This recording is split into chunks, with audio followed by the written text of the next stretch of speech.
আপনি বাবা মাকে খেদমত না করে আপনি যদি বড় হজও করেন, ওমরাও করেন, পীরের দরবারে গিয়ে যদি সারাদিন পড়ে থাকেন, নামাজ পড়তে পড়তে পড়তে পড়তে যদি আপনার কপালে দাগও পড়ে যায়, আর আপনার মা বাবা যদি আপনার প্রতি অসন্তুষ্ট থাকে, আপনার এই আমলের কোনো মূল্য আল্লাহর কাছে নাই।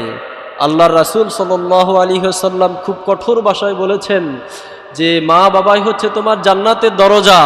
এখন তুমি নিজে ডিসাইড করো যে তুমি কি জান্নাতে প্রবেশ করবে নাকি জাহান্নামে যাবে। হুমা জান্নাতুকা ওয়া নারুকা, তোমার বাবা মাই তোমার জান্নাত, বাবা মাই তোমার জাহান্নাম।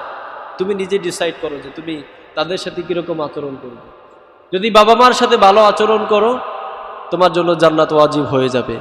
বাবা মার সাথে যদি খারাপ আচরণ করো, জাহান্নাম থেকে তোমাকে কেউ বাঁচাতে পারবে না। এজন্য রাসূল সাল্লাল্লাহু আলাইহি ওয়াসাল্লাম বলছেন, রিদা রাব্বি ফি রিদাল ওয়ালিদাইন, বাবা মার সন্তুষ্টিতে আল্লাহ তাআলার সন্তুষ্টি, আর সাখাতু রাব্বি ফি সাখাতিল ওয়ালিদাইন, বাবা মার অসন্তুষ্টিতেই আল্লাহ তাআলার অসন্তুষ্টি। এজন্য আমাদের এখনো যাদের বাবা মা হায়াতে জীবিত আছেন, এখনো যাদের বাবা মা জীবিত আছেন, আপনার ঘরের মধ্যে যে আল্লাহ তাআলার কত বড় একটা রহমত, কত বড় একটা বারাকাত আছে, এটা আপনি হয়তো উপলব্ধি করতে পারছেন না। যে কোনো কাজের ইন্টারভিউতে যান, চাকরির ইন্টারভিউতে যান, পরীক্ষা দেওয়ার জন্য যান, যেই কোনো ভালো কাজের উদ্দেশ্যে যদি আপনি গমন করেন, বের হওয়ার সময় বাবা মার থেকে দোয়া নিয়ে যান। বাবা মার দোয়ার যেমন পাওয়ার, আল্লাহ তাআলা রাসূল বলছেন যে এতে কবুল হবে কোনো সন্দেহ নাই। আর খবরদার খবরদার, যে মা তোমাকে কথা বলা শিখিয়েছে, যে বাবা তোমাকে কথা বলা শিখিয়েছে, এই বাবা মায়ের সাথে উঁচু গলায় কখনো কথা বলো না, তোমার দুনিয়া আখিরাত বরবাদ হয়ে যাবে। ছোটবেলায় দেখেন, আপনি যখন আপনার মায়ের সাথে পথ চলতেন, আপনি বলতেন, এ মা, এই এত বড় বিল্ডিংটা কে বানাইছে, এত বড় নদী এটা কেডা কাটছে। ছোট ছোট বাচ্চাদের এরকম অমূলক প্রশ্ন করে না? মা কি কখনো বিরক্ত হয়?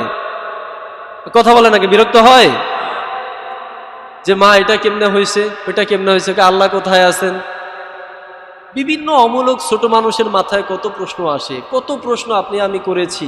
বা আপনি এখনো দেখেন না আপনার সন্তান আপনাকে কত আজে বাজে প্রশ্ন করে, আপনি তাকে যেভাবে পারেন তাকে উত্তর দিয়ে দেন, কখনো বিরক্ত হন না। বৃদ্ধ বয়সেও দেখবেন যে মা বাবা তাদের শ্রবণ শক্তি কমে যায়, দৃষ্টি শক্তিও তাদের কমে যায়। তখন একটা কথা আপনি বলবেন, তাদের মনে থাকে না। আপনি একটা কথা বলে যাবেন, দেখবেন তারা ভুলে গিয়েছে। বা একটা কথা তাদেরকে বলেছেন, তারা আংশিক মনে আছে, আংশিক ভুলে গিয়েছে। একটা কথা বলেছেন, অর্ধেক শুনেছে, অর্ধেক শুনে নাই। তাদের দৃষ্টি শক্তি, শ্রবণ শক্তি, তাদের এই মুখস্থ বিদ্যা সব কিছু আস্তে আস্তে লোপ পেতে থাকে। এজন্য তাদেরকে বারংবার রিপিট করা লাগে। এজন্য আমরা যেন তাদের প্রতি কি না হয়ে যাই, বিরক্ত না হয়ে যাই। যে তোমার কতবার একটা কথা বলছি, তোমার মনে থাকে না, এতবার বলার পরে তুমি বোঝো না, এমন উঁচু গলায় কথা যাতে না বলি। আল্লাহ তাআলা আমাদেরকে এর থেকে হেফাজত করুক, আমিন। যাদের বাবা মা এখনো দুনিয়াতে জীবিত আছেন, আল্লাহর হাবিব বলছেন যে এই বাবা মাকে যদি তুমি সন্তুষ্ট করতে পারো, তুমি জান্নাতে চলে যাবে। আর ওই ব্যক্তির জন্য বড় পরিতাপ, ধুলায় দূষরিত মলিন হোক তার মুখ, যার বাবা মা জীবিত আছেন অথবা একজনও জীবিত আছেন, অথচ তাদের খেদমত করে ওই ব্যক্তি জান্নাত কামাই করতে পারলো না, ওই ব্যক্তি ধ্বংস হয়ে যাক।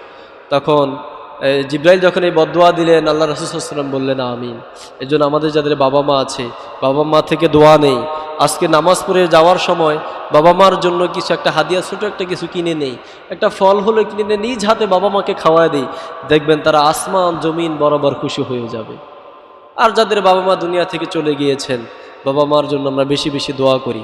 কি ভাষায় দোয়া করব, কি শব্দে, কি বাক্যে দোয়া করব, সেটাও আল্লাহ তাআলা আমাদেরকে কোরআনের মধ্যে বলে দিয়েছেন। আমরা দোয়াটা সবার মনে আছে না?